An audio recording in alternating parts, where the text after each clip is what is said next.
NCERT सबने पढ़ ली, question bank भी सबने लगा ली होगी, सैंपल पेपर्स भी लोग लगा रहे हैं, जिन्होंने नहीं लगाए अरे फ्री सैंपल पेपर्स पढ़ ले अक्षय ऐप से लगा रहे हैं। बट एंड में जहां जाकर गेम फंस जाता है वो 3 घंटे जो तुम एग्जाम हॉल में बिताने वाले हो। वो 3 घंटे एग्जाम हॉल में डिसाइड करेंगे कि क्या तुम पैनिक करके पढ़ा हुआ चीज भी बेकार कर दोगे या जो तुमने पढ़ा है उसको अच्छे से लिख करके प्रेजेंट करके आओगे एग्जाम हॉल में 3 घंटे में और 95% ईजिली स्कोर करोगे। और एग्जैक्टली यही देखने वाले हैं इस वीडियो में कि जहां जहां पर जो पॉइंट पे तुम फंसते हो एग्जाम हॉल में ना फंसो और स्विफ्टली स्मूथली अपना पेपर कल लिख करके आओ। अक्षय के साथ पढ़ ले सीनियर्स को भी सब्सक्राइब कर लो ताकि हम रहें 10th के साथ भी और 10th के बाद भी। तो बोर्ड एग्जाम्स देने वाली जनता यानी कि मेरी पढ़ ले गैंग को इतना तो पता होगा ही कि ओएमआर शीट करने का टाइम अलग देते हैं और एक टाइम देते हैं क्वेश्चन पेपर देने के बाद क्वेश्चन पेपर रीड करने का। अब उस रीडिंग टाइम में अगर तुम इन्विजिलेटर को मत ताड़ो या अपनी ट्राइमैक्स की पेन की रिफिल मत देखो तो वो टाइम तुम यूज कर सकते हो पेपर का ओवरव्यू लेकर तुरंत जंप कर जाओ एक सेक्शन पर। अब ये मैं क्यों कह रहा हूँ, क्योंकि सारे के सारे स्टूडेंट्स क्या करेंगे, पूरा ओवरव्यू लेते रह जाएंगे, देखते रह जाएंगे कि अरे ये कितना कठिन क्वेश्चन आ गया, ये तो मुझे आता ही नहीं था, ये तो एग्जैक्टली वही क्वेश्चन है जो मैंने नहीं पढ़ के आया था। बट तुम क्या करो, जल्दी से ओवरव्यू लो कि बस समझ जाओ कि पेपर की लेंथ कितनी है, कितना लंबा पेपर है और तुरंत कूद जाओ एक सेक्शन पे।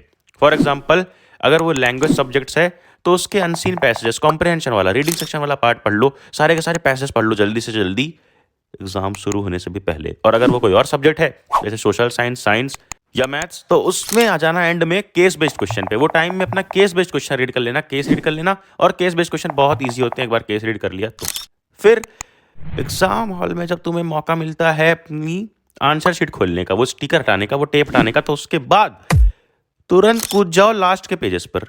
हैं क्यों? लास्ट के पेजेस को तुम्हें सीक्रेटली यूज करना है, नहीं चिट्स नहीं बनानी है, तुम्हें वहां पर लिखना है जो भी चीज तुम भूल सकते हो। जैसे अगर मान लो तुम इंग्लिश के एग्जाम दे रहे हो तो वहां पर अगर तुम पोएट का नाम, ऑथर का नाम भूल सकते हो तो वहां पीछे लिख दो चैप्टर का नाम और ऑथर का नाम। फिर अगर कोई फॉर्मूला मैथ्स का जो तुम्हें लग रहा है कि तुम भूल जाओगे जल्दीबाजी में या फिर एग्जाम प्रेशर में एग्जाम हॉल के बीच में, तो तुरंत एंड के पेज पर लिख दो रफ डाल के। साइंस में भी तुमको केमिकल रिएक्शन अगर भूल सकते हो तो वो लिख दो। भाई आपका नॉलेज तो कमाल का। अब सेक्शन ऐसा कोई नेसेसरी नहीं है कि तुम शुरू से शुरू करो वरना सीबीएसई एग्जामिनर का दिमाग खराब हो जाएगा, वो पागल हो जाएगा।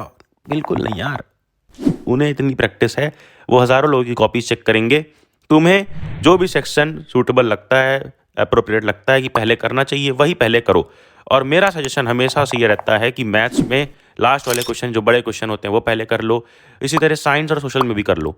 और जो होते हैं अपने लिटरेचर सब्जेक्ट्स उनमें सबसे पहले कर लो लिटरेचर के क्वेश्चंस, ताकि तुम्हें पता रहता है कि हाँ लिमिटेड कितने वर्ड रहते हैं, डिफिनिट कितने वर्ड्स लिखने होते हैं। और एंड में करो राइटिंग सेक्शन एंड में करो ताकि एक सेट वर्ड लिमिट में लिखो। वरना अगर पहले लिखने लग जाओगे तो एनालिटिकल पैराग्राफ में बहुत ज़्यादा सोचने लग जाओगे कि ये भी लिख दूँ, वो भी लिख दूँ, ये भी ऐड कर दूँ, वो भी ऐड कर दूँ, और टाइम बर्न कर दोगे जो टाइम तुम बाकी सेक्शंस में दे सकते थे।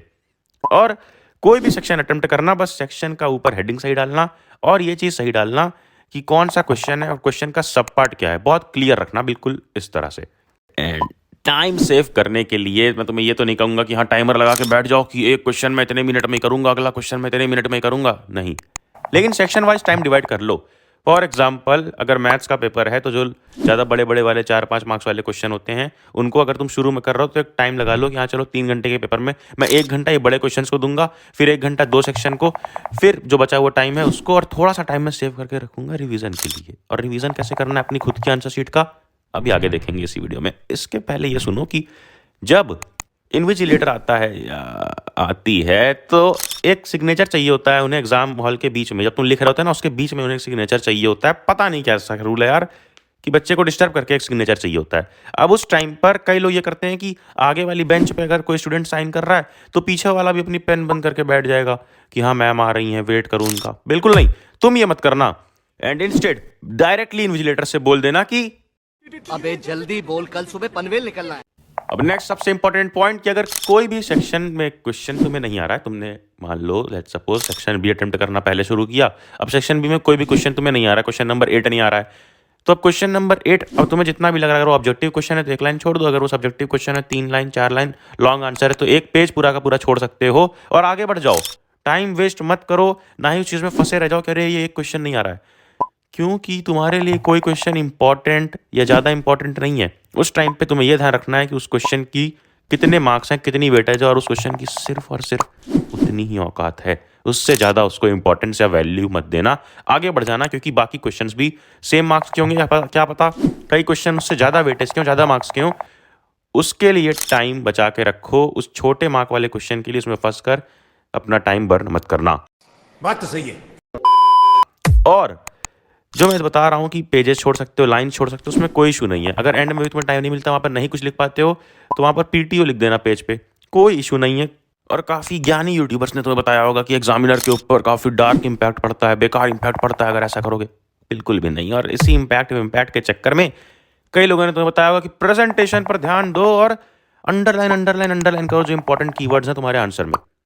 हाँ, इस प्रेजेंटेशन वाली वीडियो में मैंने भी काफ़ी चीज़ें बताई थी तुम्हें, बट मैंने ये भी बताया था, जो दोबारा याद दिला दूं, कि पहले अपना आंसर लिखो, 2 लाइन छोड़ो, फिर आंसर लिखो अगला, फिर 2 लाइन छोड़ो, फिर अगला आंसर लिखो। तो 2 लाइन छोड़ते जाओ, एंड में जब टाइम मिले तो ही लाइन ड्रॉ करो, उसको क्लियर बनाओ, नीट एंड क्लीन बनाओ। लेकिन फर्स्ट प्रायोरिटी ये होनी चाहिए कि हमारा पूरा पेपर अटेम्प्ट हो रहा हो। 2 लाइन छोड़ दो, उससे पेपर काफ़ी क्लीन लगता है। एंड सबसे इम्पॉर्टेंट चीज़ कि एंड में अगर टाइम तुम्हें मिलता है, सिर्फ 7 से 8 मिनट भी मिलते हैं, तो रिवीजन करो, लेकिन बेवकूफ़ी मत करो। And I'm saying this because many guys start to revisit their copies from the very start। यार तुम्हें पूरा शुरू से नहीं दोबारा से रिवाइज करना है कि बिल्कुल सीक्वेंस में लिखा है तो बिल्कुल सीक्वेंस में रिवाइज करूंगा। अबे नहीं यार, जहां पर तुम्हें कंफ्यूजन है और जहां पर तुम्हें लगता है कि तुम उसको करेक्ट कर पाओगे वो चेक करो। फॉर एग्जांपल, मैथ्स में जो ऑब्जेक्टिव क्वेश्चंस हैं, तुमने अगर जल्दी जल्दी में लिख दिया बिना सॉल्व किए, तो एक बार चेक कर लो कि हाँ कहीं कैलकुलेशन मिस्टेक नहीं है या फिर कुछ नहीं है। वहीं अगर सोशल साइंस है तो वहां पर मैप वर्क देख लो। अगर मैथ्स का ग्राफ आ रखा है स्टैटिस्टिक्स में, तो वो ग्राफ चेक कर लो कि सही से प्लॉट किया है कि नहीं प्लॉट किया है। ऐसी चीजें चेक करो, रिवाइज करो, जिनको तुम उस बचे हुए 3 से 4 मिनट 5 मिनट में करेक्ट कर सकते हो। अगर एक लॉन्ग आंसर तुमने पूरा गलत कर रखा है ना, तो तुम उसको काट कर दोबारा नहीं लिख सकते हो, दोबारा नहीं करेक्ट कर सकते हो। एंड इस तरह की प्रैक्टिकल चीज़ें तुम्हें यूज़ करनी पड़ेगी एग्ज़ाम हॉल के 3 घंटों में। वो 3 घंटे तुम्हें किस तरह से यूज़ करने हैं, ये सारे पॉइंट्स मैंने बताए तुम्हें अपने खुद के जो पर्सनल आइडियाज़ बेस्ट लगते हैं, personal tips, personal hacks best लगते हैं, वो कमेंट्स में मुझे बताओ। और हाँ, एनिमेटेड इंग्लिश के लेक्चर्स, एनिमेटेड सोशल साइंस के लेक्चर्स अपलोड हो चुके हैं। सारे के सारे सब्जेक्ट्स के 3-3 सैम्पल पेपर्स फॉर 0 कॉस्ट, बिल्कुल फ्री में, फर्स्ट टाइम ऑन यूट्यूब बिल्कुल फ्री में तुम्हें सैम्पल पेपर्स दिए हैं, बिना किसी के प्रमोशन या स्पॉन्सरशिप के। खुद के बनाए हुए सैम्पल पेपर्स वेबसाइट पे जाकर डाउनलोड कर लेना पढ़लेअक्षय.com से। और अगर वेबसाइट पे प्रॉब्लम है, एड्स तक नहीं चाहिए, टाइम वेस्ट नहीं करना एंड में, तो इंस्टॉल करना पढ़लेअक्षय एंड्रॉइड ऐप, जहां पर तुम्हें सैम्पल पेपर्स तो फ्री मिल ही रहे हैं, क्विज मिल रहा है, टाइमर बेस्ड क्विज, नोट्स मिल रहे हैं और वर्कशीट्स मिल रही हैं। इसमें सारे प्रीवियस ईयर क्वेश्चंस हैं, तो सब कुछ एक सोर्स पे मिल जाएगा। पढ़लेअक्षय ऐप अभी इंस्टॉल कर, नोटिफिकेशन छेड़ दे कि अगली कोई भी वीडियो मिस ना हो। एंड देन क्या, अबे जाना, जा पढ़ ले।